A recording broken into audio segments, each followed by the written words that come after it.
President Trump is defending his son over revelations that he tried to collude with the Russian government during the 2016 campaign. Donald Trump Jr. was told the government had information that would help his father win. After he appeared on Fox last night, President Trump tweeted, "My son Donald did a good job last night. He was open, transparent, and innocent. This is the greatest witch hunt in political history. Sad." Gabe Debenedetti is a national political reporter for Politico. He joins me now from Arlington, Virginia. Gabe, is that the reaction we should have expected from President Trump?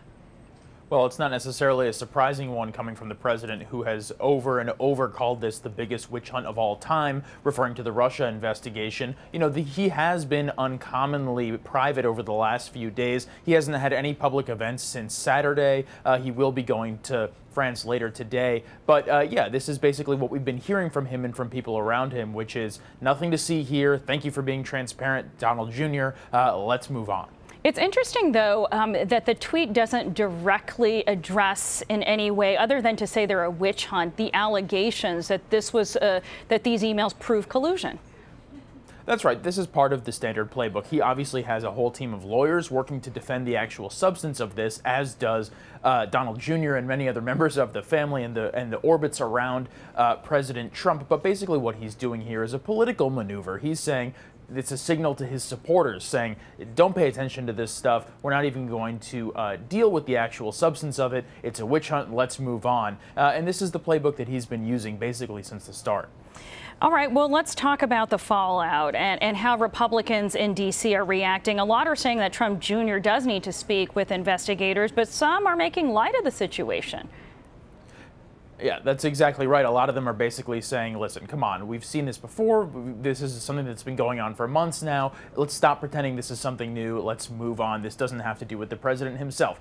That said, there are plenty of Republicans who are saying he needs to talk to investigators. He needs to talk to various Senate or House committees that are investigating the Russian collusion or Russian involvement in the 2016 election. So obviously there is some tension there on the Republican side. But one thing that Democrats are noting is that it's not as if there is a overall feeling here from Republicans that, you know, this is really nothing. There are some people who are starting to say, well, you know, he does have to talk to investigators, and that at least is a move from what we saw a few weeks ago. Okay, so as of today, the special counsel's office has hired 16 attorneys for its investigation into Russian meddling during the 2016 election. What will they be looking for specifically in Trump Jr.'s emails? Well, I think what they're looking for there is, it's hard to tell, but what they're looking for is concrete evidence that he knew that this information, or potential information, would be coming from the Russian government and that he was okay with it. But the fact that it's such a large team now that's part of this special counsel investigation simply underscores what a wide-ranging investigation this is likely to be. Every other time that we've seen investigations like this in the past from a special counsel, they last a really long time, and we don't know where they're going to end up.